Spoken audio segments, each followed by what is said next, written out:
a Netflix costume exhibit from like all their different shows. I want to see that. It has holiday.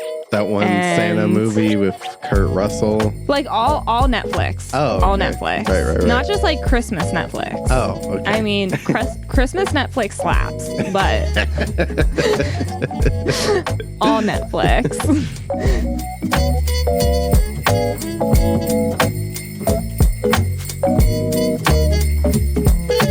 Hello and welcome to the Art of Costume Blogcast. I'm Elizabeth Joy Glass. And I'm Jeronicus Jangle's toy assistant, Spencer Williams. Aw, Spencer, you're a toy assistant. That was a mouthful. I was really nervous about that one. I like it. You would be a good toy assistant. I feel like I would. I love toys. I'm that person where I go to Target and I'll be like in a hurry, but I'll stop by like the Lego aisle and I'm like, ooh, and kind of like walk through a little bit. I can't help it. You can't help it. Every now and then, not too often, but every now and then I'll like check out like the Barbie like section of Target or Walmart or something. Just be like, so what's Barbie? What's going on with Barbie nowadays? Yeah, it's like we gotta stay current. We gotta look around. You're never too old for toys because one day we're just gonna be gone. We'll be like, I wish I looked at the Lego section that day. Yeah, wish you'd bought that $500 recreation of the Hogwarts castle. Oh, don't even get me started. There's like some Star Wars Legos I really have my eyes on right now. Oh my gosh, last year for New Year's, we went up to visit my sister and we went to like this lakeside cabin. It was really nice, but I was like, oh, I'll get some like Lego sets for us to all like build together. And I found some Harry Potter ones that were like pretty big, but still like super cheap. And I was like, oh, this is so great. Like, I think one was like Hagrid's hut and another one was, it was one of the other Harry Potter like buildings. I was like, oh, this is great. And they have these cool little lights. And then I was like reading the description. It was just the lights. It was just lights for you to put in your Lego. That's a fail. Lego build. And I was really disappointed. Oops. Yeah, that happens. Oh my gosh. Have you heard the stories? I think our friend did this. I think it was our friend Tyler. When people look for furniture on Amazon, they're like, dang, look at that couch. It looks so nice. It's like only $20. And it gets delivered in the mail. It's like a couch for Barbie. That stuff makes me laugh every time. He did that? Yeah. When? That was way back when we all lived together in our messy college days. Anyways, speaking of toys, we're really getting into the holiday spirit over here at the Art of Costume Blogcast. Yeah, Spencer, who else was disappointed by toys in his life? Jeronicus Jangle? Yes. This week we watched Jingle Jangle, A Christmas Journey. So cute. So cute. Such an adorable movie. Should we tell everyone the story of how we got to this movie, Elizabeth? Sure. I had a little bit of a confusion, and when I was making up this year's schedule, I thought of this movie because it starts with the jingle. I thought the name of this movie was Jingle All the Way because I was like, oh, it's a Christmas movie. And then I look it up when I'm doing the research for this, and all these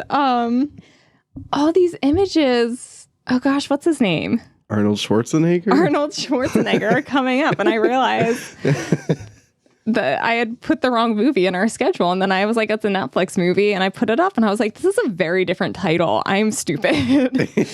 I was so sad. I love Jingle All the Way.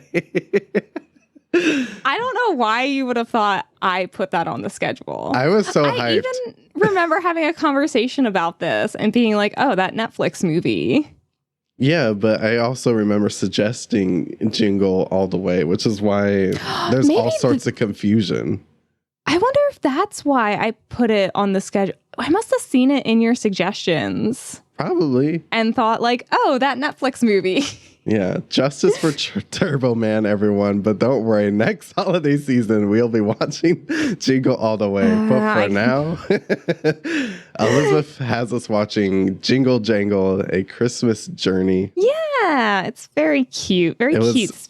Very adorable and like top tier holiday costuming. Yes. It does not get better than this movie. No, it doesn't. And Spencer, you need to give us a summary so we can jump into this. All right. Legendary toy maker Jeronicus Jangle builds fanciful inventions burst of whimsy and wonder. But when his trusted apprentice steals his most prized creation, it's up to his equally bright and inventive granddaughter and a long-forgotten invention to heal old wounds and reawaken the magic within. Oh, that's a great summary. And if you haven't seen Jingle Jangle, A Christmas Journey, it's on Netflix. Yeah. Go watch it. Very easy access. Yeah, just go to Netflix search, just type in JIN, and then it usually pops up. Yeah, I mean, it's probably featured right now since it's Christmas. If you have kids, I bet kids love this movie. Oh, of course. Like 100%. But let's go behind the wardrobe. We have director David E. Talbert and costume designer Michael Wilkinson. Yay. You will know his work from Garden State, a personal favorite of mine, Sky High. Yeah, Sidekick. Yes, I love that movie so much. I own it on DVD. Of course. So good. So good. 300. Whoa, whoa, whoa, whoa. Watchmen. Terminator Salvation. He co-costume designed Tron Legacy. He was costume designer for Sucker Punch. The Twilight Saga, Breaking Dawn Part 1 and 2. So you all know we're going to be revisiting this man in the future. I mean, we're going to be doing Twilight probably twice a year at this point going forward. So I think once a year is enough. All right. Anyway, he also designed Batman v Superman, Dawn of Justice, Joy, Noah, American Hustle, for which he got an Oscar nomination, Man of Steel, Seberg, Aladdin, Justice League, and his upcoming project is Andor for Disney. Oh, I'm so excited to see that. Actually, by the time this comes out, it's probably already out. So future me is probably really enjoying this show. Is it? Yeah, it comes out. Oh, okay. We'll probably be loving it. We will be loving it. And I think he loved designing this movie. He talked to Awards Daily about him and director David E. Talbert's vision for the film. He said, when I first met with director David E. Talbert and his producer, Lynn Talbert, we all agreed that for this project to succeed, we had to get the balance right between fantasy and reality. We wanted our audience to be inspired and amazed by imaginative and wondrous imagery, but also to be moved by strong, complex, and believable characters. And I mean, they achieved strong imagery for sure. Yeah, this entire film plays like a beautiful storybook, which is the point. They're telling a story. But just everything is so fully realized and hyper fantasy, but also realistic and like reminiscent of the period they're trying to replicate at the same time. It's very masterful. It is masterful. And he talked to Awards Daily about the whole process of the research and how he came to what they call an Afro-Victorian image for the costumes. He said, we used complex 19th century tailoring to make costumes with wonderfully fresh, surprising fabrics that were full of life and color. We were determined to make something that audiences hadn't really seen before. And so all of the principal cast had to be made entirely from scratch, right down to the undergarments. We needed to make corsets, petticoats, and trousers that could withstand the vigorous demand of the choreography. For the background artists, we were able to use some carefully curated pieces from rental houses in the UK and Europe, but 80% of their costumes were handmade pieces that I designed and that were made in our workrooms. Wow. So they went all in. And when talking about, the joining of like the Victorian and the African influences, he said the infusion was very organic and natural. When I was researching Victorian fashion, it was clear to me that there was a connecting thread between them and the traditional clothing of Nigeria and Ghana. Within both worlds, there is a love for strong geometric prints and plaids, surprising color combination, and clothing with bold graphic details.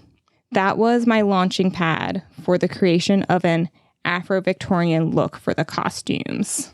I love that. I've never even seen that term before, Afro-Victorian, and that's amazing. And that's exactly what it is. And it's like, wow, you really did fuse those beautifully, especially like those choreography, the big musical numbers with all the dancers, like the amount of color, and it's surprising how well it works together. Yeah, and it's always against sometimes it's against snow, so the colors really pop even more. And I also love the part where they're like, we had to get carefully curated pieces from certain workrooms because you go to a rental house and they did not have all these beautiful bright colors, so it's probably a huge pain. His assistant probably spent days and days in like these big rental houses just to find like a handful of pieces, I'll bet. Right. Yeah, so I'm like, this was a massive amount of work, and I can't wait to get into it. I'm so excited. I have my dancing shoes on and my hot chocolate, aka tea, but I'll imagine it's hot chocolate. Imagine. Sit back and imagine, Spencer. We'll be right back.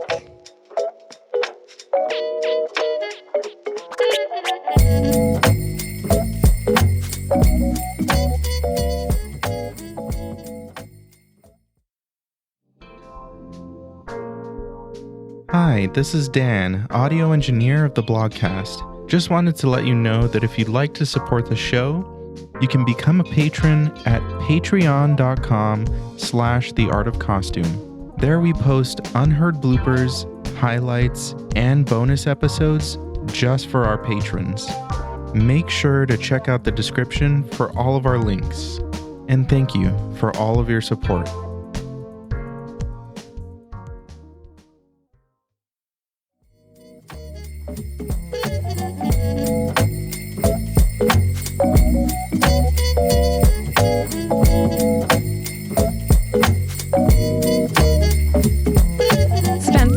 Are you ready for a little story?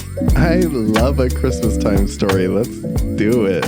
And what's better than a Christmas time story told by a grandma? We have Grandma Journey, giving her grandchildren a little family history lesson. Oh, so nice. Just already off the bat, the costumes are automatically stunning. Grandma Journey's looks, this is a look. She is put together, polished, top tier. Yes. I'm obsessed. Felicia Rashad is stunning in this red robe. Yeah. Stunning. I already was like, ooh, this is going to be a good costume movie for sure. The black details, the gold embroidery, the pearls and the earrings. I'm like, this grandmother knows how to dress. Yeah, very rich. You're like, I could already tell whatever happens in this story, it obviously works out because we're living in the lack of luxury over here. Even the kids are dressed up in fancy little Christmas holiday robes. And I'm like, ooh, they're comfy, luxurious, nice fabrics. Everything's very comfy and it's toasty in here. I love it. Absolutely. And Michael talked to Variety about this look. He said, I knew I had to create something quite one of a kind when designing her. I worked on custom embroidery for her robe that would have a spiraling motif through it and a twinkle that would catch the firelight in this beautiful, magical way. We wanted a majestic look and this strong woman idea. I sketched out the embroidery and worked with Catherine Avison, a wonderful embroiderer. She and I worked together, and once we landed on the design, it took Catherine and her team of 2 embroiderers 3 weeks to do the whole dress. Wow. And that full skirt. That's incredible. I want to see it up close now. Like 3 weeks. Like we're not even seeing all the good detail that's in this dress. No, like, and you can tell because like the piece is there. You can tell that it has texture to it. Yeah. You can tell it has a lot of texture to it, but you can't really like see the defined details. And I'm like, Netflix, where's your? I wanna see a Netflix costume exhibit. Oh, that'd be cool. From like all their different shows. I want to see that. And it has like Holiday in there and it has Holiday. That one Santa movie with Kurt Russell. The Crown. Oh, yeah. Yeah, that too. Like all Netflix. Oh, okay. All Netflix. Right. Not just like Christmas Netflix. Oh, okay. I mean, Christmas Netflix slaps, but all Netflix. Throwing some Dairy Girls, Bridgerton, yes, The Witcher, all of that. Yes. Okay. All of it. And you know who had all of it, Spencer? A young Jeronicus. And his family. And here you can really see that kind of like Afro-Victorian look he was going for. All of the different fabrics and patterns. Like he is like a master of patterns. Oh yeah, it's so cool. It's looking at like his like orangey blue. Look, it almost is giving like a gilded vibe to it also. Like it's very Victorian, but the fabrics like remind me almost like a gilded 1920s kind of look also, and like the complex patterning. It's very cool. It is very cool. And Michael talked to Awards Daily about sourcing the fabric. He said we use fabric from all over Africa, but there was a natural inclination towards the fabrics of West Africa because of their colors, the scale of the patterns, and their exuberance. I was drawn to the personality of each of the incredible fabrics that we sourced and matched each piece to the personality of the characters. I created a pile of Jeronicus fabrics, Journey fabrics, etc. The designs then came to life when combined with the traditional plaids and velvets of the Victorian era. Wow. I love that. Dang, like this is a lot of thought just for fabric. My goodness. Right. And I love it because when you think of like holiday films, you really think that's like very like cookie cutter, not to be holiday cookie cutter. Where they, you know, the reds, greens, whites, some solid like red velvets and called it a day, but not for this film. They really went, Michael really went all the way, did all of his research, and it just really shows in every costume. Absolutely. And unfortunately, the family kind of takes a bit of a blow when his assistant steals all of his creations. Yeah. What's that about? Yeah. We fast forward roughly 20 years.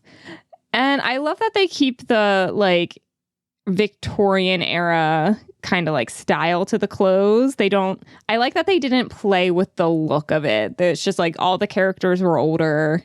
Yeah. There were new characters, including Miss Johnston. She was my favorite character. She was a lot of fun. She just brought such joy to the screen. And all of her costumes were just so well put together too. It's just, I love the bright, beautiful, vibrant colors on her. Absolutely. And Michael talked to Awards Daily about her.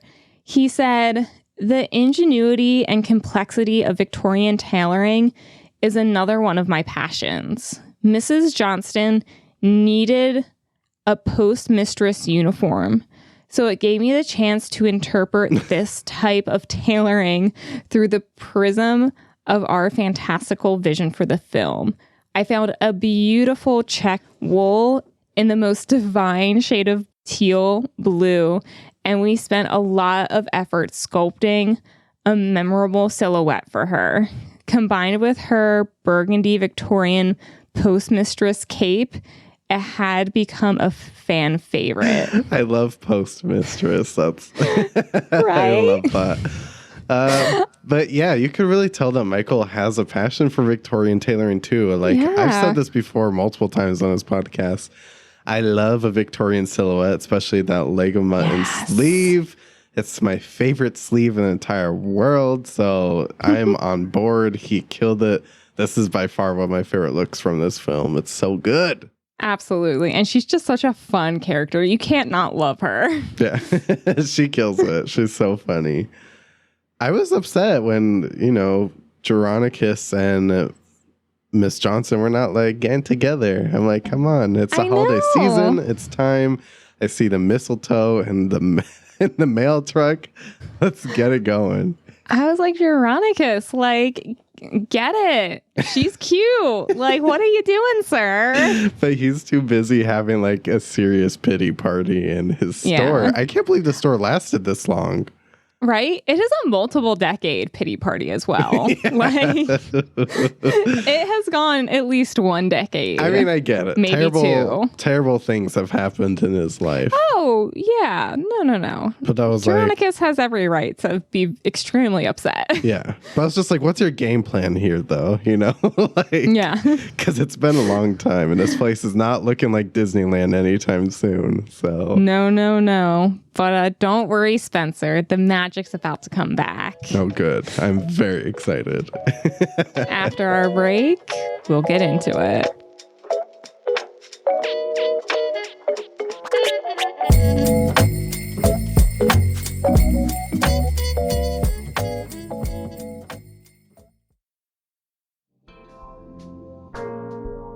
Hello, Blogcast listeners. It's Elizabeth Joy Glass, co-host and producer of the Art of Costume Blogcast. If you're like me, you love to show your support with a comfy tee or tote bag. Well, now you're in luck and can show your support for the show and grab some sweet merch by heading over to theartofcostume.com/podstore. There you can buy some awesome TeePublic merch with the Blogcast logo, such as a shirt, sticker, tote bag, and a baby onesie for all your little costume mavens in the making. Thank you for all your support, and head over to the Art of Costume /pod store for all our great merch.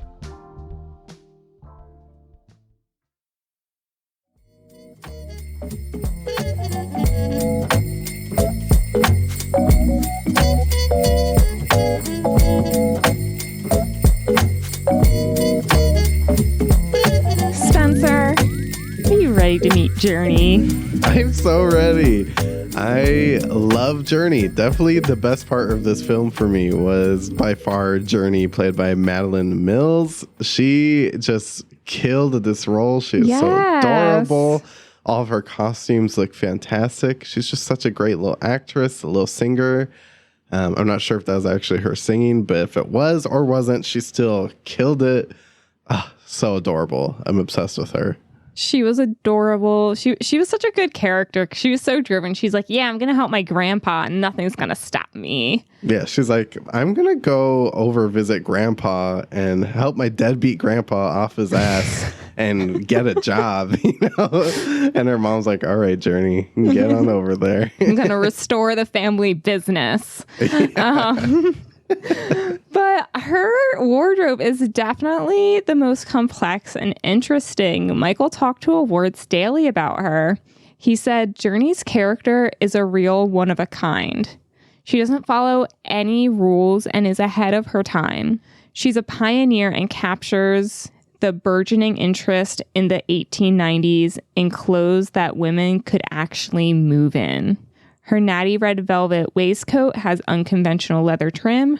Her purple jacket is customized with hundreds of tiny cogs and screws for her workbench that have been embroidered into the surface of the wool. I wanted her clothes to express her individuality and allow her to move through the world without anything stopping her. Wow. I love that. She does give to me a very strong inventor vibe, even when she's not fully ready to just jump in and start inventing. She's still giving that look. I love the one coat that has the little cogs on it. That is such a great little note. That purple jacket was one of my favorites. And I love it because it's like the little like screws and cogs match because she has them like in her hair as well, which I was like, I can't remember who did the hair on this, but like perfect. Oh, yeah. They killed Perfect. it. The hairstylist out of this world. My favorite Journey look, I think, is the red waistcoat, though, with the velvet trim. Oh my gosh. It's so just, like, adorable. It's so adorable. It's just giving me like Inventor. Also, like, I don't know, just this silhouette. It makes her look so mature, so like grown and knowledgeable, and which makes her so much more like powerful. I agree. And it definitely, it looks like she's working in a toy shop, that outfit, with like the red and pink stripes. And I love the like white and like contrasting at the wrists and the collar. Like very put together, very official. She's official. She's fully carrying this company on her back. Like, because she could be running this business. Yes. She just thought she was here to visit Grandpa. And then she's like, well, I see I have to take matters into my own hands. Yeah. She's like checking this Excel spreadsheets. She's checking inventory. She's like, woof, we have a lot of work to do with this guy running a place. Absolutely. But you know who else took matters into his own hands? Gustafsson. Yeah, that sounds right. Gustafsson. Yeah. You're making me doubt myself. No, I was checking that I had it. Oh, you okay. had it, and when you said it, you convinced me that I had it. Okay, good. Carry on. Gustafsson. I love his wardrobe. Yes. It's so cool. And Michael talked about it to Awards Daily. He said the character of Gustafsson was a lot of fun to create. I always say that villains get the best costumes. He is a full-blown extrovert and uses clothes to impress and dazzle. We created complex layering of rich African fabrics, complex embroideries that my amazing stitchers created in-house, and plush velvets and wools. It was James Brown meets African royalty by the way of Willy Wonka. My favorite sequence is Magic Man G, which is a psychedelic fever dream as Gustafsson croons his way through the swirling patterns and wild colors of the dancers' costumes. What a fun character. And I'm so glad that Michael said Willy Wonka, because that was what I was picking up on. But even more so to me, I was really getting like Wizard of Oz vibes.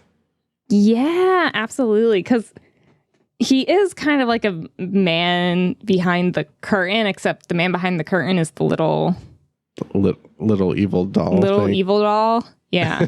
Which, I'm sorry, but Jeronicus, like, should never have made that toy. Yeah, that toy sucks, Jeronicus. I'm like, he makes this toy, which is clearly a sentient being. And is immediately just like, I'm going to make millions of you and sell them for profit. And ignores the fact that this sentient toy is very concerned. Yeah, I did not like it. It was pretty scary. Have you ever seen the movie Small Soldiers? No. Oh my gosh. We got to talk about that after, but it's a movie about these little dolls that like, you know, go to war and they end up like taking over the house and becoming violent. This was giving me Small Soldiers. I was like, what are you gonna do with all these little small dolls? I don't like it. Oh no. Wow. Well, Gustafsson had quite the wardrobe. I loved his robe. That gave me the most Willy Wonka vibes. Yeah. And also, I couldn't get a picture of it, but when he goes to talk to Journey about getting like the one toy that he spied and saw they had, he wears this, it's kind of like what he has in the Magic Man G number, but it's all in like this midnight blue, and he's like walking around the streets at night. Oh yeah.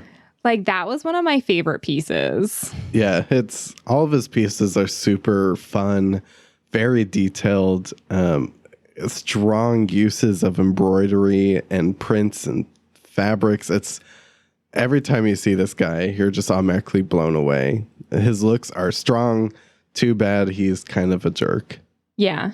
It was so sad at the end when Jeronicus was like, I would have made you a real inventor. You did not have to steal everything. Yeah. Jeronicus was like, bro, and just kind of like gave him the side. I was like, really? Yeah. Yeah. But also what blew me away in that Magic Man G number were the backup dancers with the saxophone, the trumpet, the horn. Like, those ladies, they looked incredible. They were killing it. And I love these types of costumes because now, you know, they have to become functional for the dancers. And Michael like really translated that well from like, you know, just the practical acting costumes to these performer dancer costumes. They moved so beautifully, but still kept like the fun, complex colors and patterns that all the other costumes had. It was so fun. It was just like such a treat watching all these numbers. It definitely was. What was also a treat was Jeronicus's robes. He has a couple different of these plaid woolly robes that he just like walks around the town in. And I'm like, oh, that looks so comfy. Yeah. I really vibe with Jeronicus's wardrobe. It's just so cozy. He's walking outside. He just threw this on. Now people are throwing snowballs at him. Yeah. But he remains cozy. He stays cozy so he doesn't have to get cozy. Exactly. And I wish I had quoted this, but Michael was talking about his robes in like one of the interviews. I think someone asked him like, what was your favorite piece, or like, what would you want to like steal from set? Like a question like that. And he said the robe. And he also said they made an extra one as a gift for somebody. I guess it was like because they have like wrap gifts. Yeah. That they give out. So I'm like, he should have made one for himself. Like, that is a comfy looking robe. Yeah, I'm sure Forrest Whitaker walked away with that robe. Absolutely. Who wouldn't want that? Who wouldn't want that? Beats me. Also, who would not want Journey's adorable suede and fur trimmed coat? It's so adorable. Every look, I'm like, oh, like such a great look. She's just so adorable. She's such a star. And I was looking her up, and I don't even know that she's been in that many films, but this girl has a career ahead of her. She definitely does. And for this jacket, Michael told Awards Daily, her suede jacket is inspired by a future adventuress, Amelia Earhart. Oh, yes. That is what I was trying to think of earlier. I was like, she's professional. She looks like an adventurer. I just don't know what it is. Amelia Earhart. That's what it is. Yes. I love that. Okay. Yes. She is not afraid to journey on her own and get things done. Journey's got a journey ahead of her. Journey has quite the journey ahead of her. But wrapping up, we have Journey's mother, Jessica, who comes to also reconnect with her father.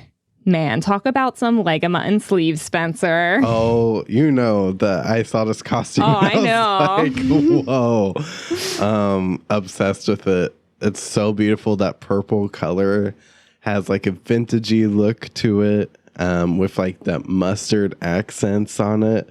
The sleeves are done so perfectly. I'm obsessed with Jessica's looks 100%. She, so good. With the hat on top, get out. Beautiful. And Michael talked to Awards Daily at length about her costumes. He said, Anika Nani Rose is such an inspiring collaborator. We talked a lot about the combination of strength and vulnerability that needed to be captured by her costume. I love the look of her audaciously sculpted 1890s leg of mutton sleeve, her tiny corseted waist, the elegant bell-shaped skirt, rendered in a mixture of wool, velvets, and African vintage fabric. Purple plus mustard yellow was a favorite color combination in the 1890s. Surprising, right? We found African printed waxed cottons in the same color for her underlayers. I knew we would see a great flourish of the petticoats in the dance sequences. I mean, this quote just gave me all the life I need. You know, Yeah. he just nailed it. It's perfect. It was such like a favorite color combination of the 1890s. It was. He just really captured the beauty of this color combination. Whew. It's so brilliant, so beautiful. And that's really what Jingle Jangle is, brilliant and beautiful. Or Jingle Jangle, A Christmas Journey, is all about beautiful brilliance. The beautiful brilliance of Journey's mind. Yes. And oh my gosh, I'm just now realizing a Christmas journey. Is it saying like journey is of Christmas? Are we talking about the person? A Christmas journey? Or is it a journey? I think it's both. I think it's both. that shut Elizabeth's brain down for like a whole 2 seconds. I was like, what is he trying to say? Such a great film. It was lots of fun. The costumes are just top tier. Definitely some of the best holiday costumes I've seen ever, like by far. Yes. Michael killed it. He absolutely did. Spencer, are you ready to play our favorite game? You know I'm ready. Let's do it. Daniel? The one costume to rule them all. Spencer, what's your one costume to rule them all? Oh, mine was easy. It was Jessica's purple Lego mutton sleeve look she wears as she walks up to the toy store for the first time in decades. It's just beautiful. I knew the second I saw it, I was like, yep, that's it. That's a wrap. Just the color combination is just so stunning on Anika. And her hair is perfect, laid down perfectly. The hat, just everything about this look is just 100%. It's so good. It is. And I was unsurprised when I saw that was your pick. Yeah, I know. My one costume to rule them all is Grandma Journey. Her beautiful red dress with that embroidery, it's like it tells her story. Like, you know, she went on to just have like a wonderful life and like overcome everything her family went through to like create this beautiful life for them. Yeah, I love the way that like the fire like hits against it. You could just see all the like beautiful fabrics working together, and like it's not even in the film that much, but when it is, this costume really carries. It does. And if you agree with me, you can leave us a little voicemail about how beautiful that gown was at 626-515-1826. Spencer, what are we watching next week? Well, next week we are going on another journey. This time we are journeying to the four realms with our bestie, Jenny Bevan. Yes! Once again. Next week we are watching The Nutcracker in the Four Realms, the film that I've been wanting to see for years and never made the time. Now is the time, Elizabeth. Now is the time, Spencer. If you have some time on your hands and don't know what to do with it, you can visit us on Instagram at The Art of Costume Pod, on TikTok at The Art of Costume. Spencer puts together some very fun TikToks. If you want to listen to a whole extra episode every single month, you can become our patron costume maven at patreon.com/The Art of Costume. If you need, it's getting close to Christmas. Do you need some Christmas gifts? Do you know somebody who loves us? Or you just want to spread the joy of your favorite podcast with the rest of the world? You can go to theartofcostume.com/pod store and get some merch. Yeah, it's like almost always on sale. So there's a good chance you get on there, stuff's going to be on sale. Absolutely. And if you want to if you want to give us a little gift for Christmas, you can leave us a 5-star text review on Apple Podcasts and or Spotify. We would really appreciate it. Oh, it's the gift that keeps on giving, Elizabeth. It is. It is. Thank you all so much for listening. I hope you enjoyed Jingle Jangle. And we have some more holiday season fun coming next week. So I hope you all join us. Everybody have a fantastic week. The Art of Costume Blogcast is hosted and produced by Elizabeth Joy Glass and Spencer Williams. Our audio engineering and editing is done by Dan White. Follow us on Instagram at The Art of Costume Pod or visit theartofcostumeblogcast.com for all blogcast updates. If you want to support the show, go to theartofcostume.com/podstore. Or you can head over to patreon.com/theartofcostume for some bonus content. For more costume reviews, deep dives, and interviews, head over to theartofcostume.com, a blog dedicated to highlighting the best in costume design.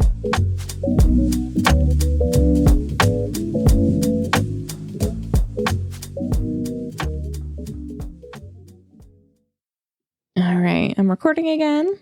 And so am I. In 3, 2, 1, snap. That's my radio voice. I love it. You should use it more often. Thank you. Thank you very much. I approve. I mean, my voice goes through so many different changes on this podcast because I'm sick every other episode. So That's true. That's true. Oh, that is so unfortunate. I'm sorry.